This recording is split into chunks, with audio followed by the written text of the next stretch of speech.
história de Jonas realmente aconteceu? O que a Bíblia diz sobre o profeta Jonas? Você sabia que Jesus citou Jonas? Isso mesmo. Quer saber mais? Fica até o final desse vídeo.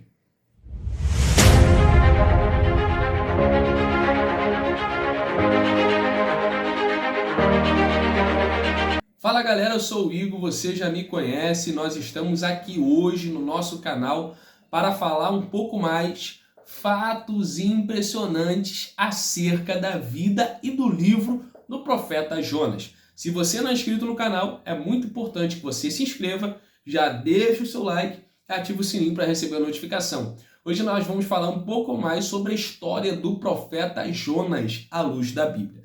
E a primeira curiosidade que eu queria te falar é sobre o nome de Jonas. Eu não sei se você sabia, mas o nome do profeta Jonas, a palavra Jonas significa pombo. Isso mesmo. Você pode ter falado várias coisas, salvação, nada disso.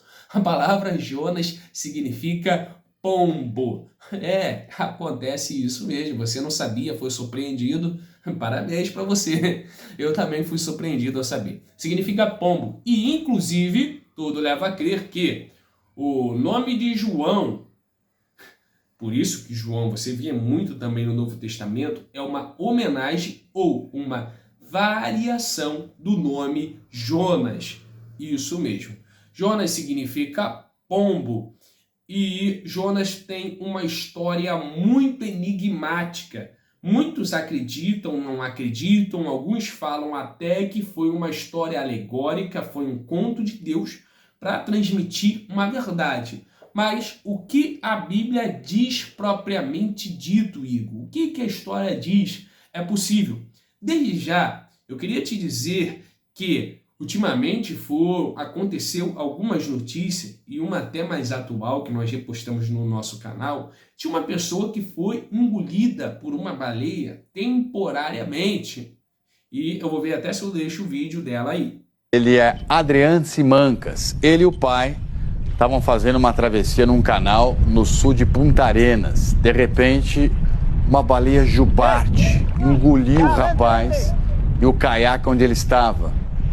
Olha isso. E depois a baleia cuspiu o Adriano de volta para a água. Tudo foi tão rápido que o pai dele que filmava não teve reação alguma, apenas tentou de alguma forma acalmar o filho. Os dois, felizmente, escaparam, se salvaram sem nenhum arranhão. Especialistas disseram que ataques de baleias contra humanos são extremamente raros. E aí, viu o vídeo da pessoa? O que tu achou? E não é montagem. Inclusive, uma das fontes é o jornal Globo News. Igor, não acredito e tal. Tem teoria da conspiração para tudo. Tem gente que não acredita em nada. Tem gente que não acredita na vacina. Tem gente que não acredita que a Terra é redonda, fala que a Terra é plana, que o homem não foi à Lua. Tem as teorias da conspiração para tudo. Quando você não acredita, beleza. Mas, se você acredita ou não acredita, ou quer saber mais, vamos até o final desse vídeo. Eu vou falar um pouco mais sobre o ministério do profeta Jonas. Eu não sei se você sabe, hoje eu estou usando o livro como fonte, o livro Merece Confiança do Antigo Testamento. Merece Confiança do Antigo Testamento, de Gleison Asher Jr. Inclusive, eu vou deixar ele aí na descrição. Então já dá uma olhada se você ainda não conhece. E se ainda nós temos um vídeo no canal falando só sobre esse livro. Dá uma olhada aí na descrição que você vai aprender bastante. Vamos lá. Eu não sei se você sabia, Jonas é mencionado no segundo livro de Reis, capítulo 14, versículo 25. E tudo leva a crer que esse Jonas que é mencionado é o profeta Jonas que nós conhecemos. A cidade natal de Jonas é Gafir-Éfer. Ele era da tribo de Zebulão. E o seu ministério não vai se destacar em Israel, mas quando ele vai anunciar em Nínive. O seu ministério profético começou pouco antes de Jeroboão. E o que é o tema da profecia? A misericórdia e a compaixão de Deus se estendem até as nações pagãs quando se arrependem. Então, A história de Jonas é uma história de misericórdia, é uma história de graça, é uma história de segunda chance. Mesmo Jonas não querendo que aquela nação ninivita tivesse segunda chance, e Jonas não foge porque está com medo. O texto é claro que Jonas foge, Jonas não quer pregar para Nínive porque ele deseja a morte deles. E isso você vai entender no último capítulo de Jonas. Quando Deus destrói a planta, Jonas fica revoltado e Deus fala com ele, dá uma lição de moral. Olha, você não queria que os ninivitas morressem? Se essa planta para você tem valor, o dirá para mim os ninivitas. Então Deus dá uma lição de moral em Jonas. Por que Jonas queria que o povo morresse? Aí nós não podemos saber à luz do texto, mas de acordo com historiadores, alguns teólogos acreditam que talvez os pais deles foram mortos pelos ninivitas, ou ele viu os ninivitas assolar algumas cidades, e existem várias explicações, mas o fato é que Jonas tinha um forte rancor, uma forte ira pelos ninivitas. E não sei se você sabe, existe um fator na profecia que nós chamamos Ish Elohim, que é o homem de Deus. O profeta, ele deveria, quando se fala sobre isso, é que o profeta deveria encarnar a mensagem, viver a mensagem. Quando Oséias, por exemplo, ele profetiza contra o reino do norte, Deus autoriza ele a casar com uma mulher prostituta ou, de acordo com algumas traduções, mulher adúltera, mas é fato que era uma mulher que traía ele, é porque ele tem que sofrer na pele ao verbalizar a mensagem o que Deus está sofrendo. E o que Deus está sofrendo? A traição de um povo que não valoriza o seu amor. Então Jonas sofre na pele ao pregar a mensagem, o que Deus está sofrendo. E o que é? A ira em consequência ao pecado. E é por isso que a mensagem de Jonas é tão efetiva. Também pela ação do Espírito Santo? Sim, porque é ele que convence o homem do pecado. Mas também pela ira de Jonas. A ira de Jonas transmite a ira de Deus em relação ao pecado. Então, esse é um fator que nenhum profeta seria tão efetivo quanto Jonas. Você sabia disso? O fator Ish Elohim, eu chamo isso de síndrome do profeta. O fato do profeta viver a mensagem. Mas é por isso que alguns dizem aí que o profeta tem que viver o que prega. Mas vamos lá, vamos continuar. Outro fato interessante é que Jonas é o tipo de Cristo. Isso mesmo, Jonas é o tipo de Cristo, e isso está lá em Mateus capítulo 12, versículo 40. Mateus capítulo 12, versículo 40. Quando Jesus se compara a Jonas, quando Jesus, se compara a Jonas, e ele fala, assim como Jonas ficou 3 dias e 3 noites no ventre do peixe, assim ele ficaria e ressuscitaria. Então, Jesus se compara a Jonas. Então, Jonas cumpre seu ministério como exemplo da misericórdia e é um tipo de Cristo. E Cristo citar Jonas é um dos exemplos que a Bíblia considera a história de Jonas sendo literal. Até porque os judeus não tinham essa mentalidade que a gente tem hoje. Não, isso é alegórico, isso é figurado.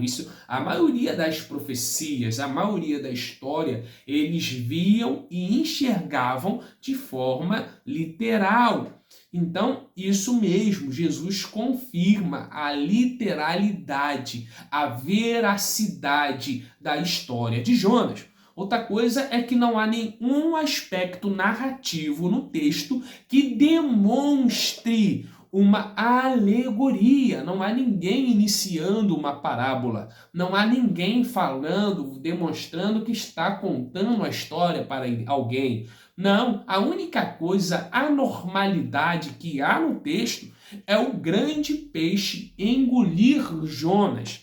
Isso é a única anormalidade. E até esse grande peixe, eu vou falar mais na frente sobre a tradução dele, mas voltando ao assunto, o fato do grande peixe engolir Jonas é o que demonstra e dá uma certa resistência. Então a resistência é muito mais na nossa incapacidade de crer no impossível, de acreditar no impossível, do homem estar no ventre do peixe, do que na história, na nossa análise histórica, na nossa análise hermenêutica de compreender a história. Está lá, claro que a história é literal.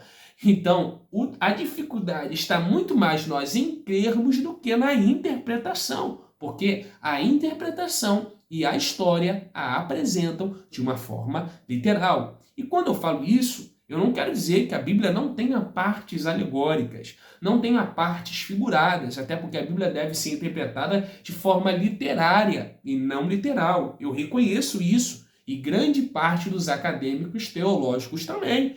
Só que no livro de Jonas, ao examinarmos, fica claro e evidente, e isso não só sou eu que falo. Asher Júnior merece confiança no Antigo Testamento, grandes teólogos, os próprios escritores bíblicos reconhecem a historicidade de Jonas.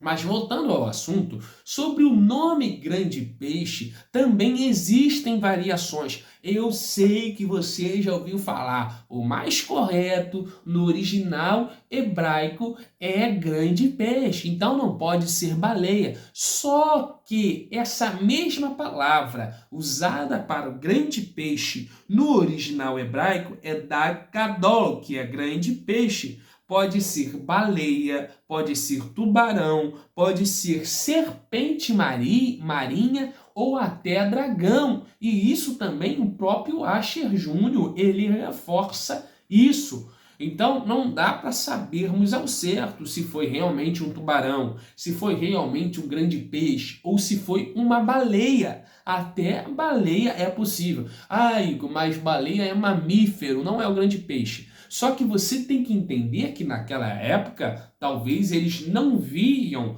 a baleia como um mamífero, mas sim apenas como um grande peixe, porque vivia no mar. Não tinha essa concepção científica como nós temos hoje. Quer ver um exemplo? Até hoje, você sabe a Terra, ela gira em torno de si mesma e gira em torno do Sol. Você sabe que não é um Sol que se põe, mas você até mesmo assim sabendo, você fala, o Sol se pôs, o Sol nasceu. É uma linguagem que nós temos cotidiana. Então, quando a Bíblia fala que o Sol parou, não quer dizer que ela está indo contra a ciência, mas ela está usando uma linguagem cotidiana para que nós entendêssemos. Então, quando fala grande peixe aqui, não quer dizer que tem que ser exclusivamente o grande peixe. Pode ser uma baleia. O dragão eu acho pouco provável, mas pode ser uma baleia, pode ser um tubarão, tá bom? Existem inúmeras possibilidades. Ah, Igor, mas cientificamente é impossível. Existem dois fatos que Asher Júnior corrobora em seu livro que foram comprovados jornalisticamente que aconteceram de pescadores serem achados depois de 2 dias, depois de 3 dias, no ventre de uma baleia. E, inclusive, um deles convida. Asher Júnior fala isso, ele pega fontes, ele pega reportagens da sua época e anteriores que comprovam esse fato. Então, cientificamente pode acontecer. Como acontece? Eu não sei se os cientistas chegaram no veredito, como, por exemplo, essa baleia que engoliu o cara e logo depois, no mesmo momento, cuspiu ele do vídeo. Não sei como isso aconteceu. Não, talvez o cientista ache uma explicação, porém, pode-se acontecer.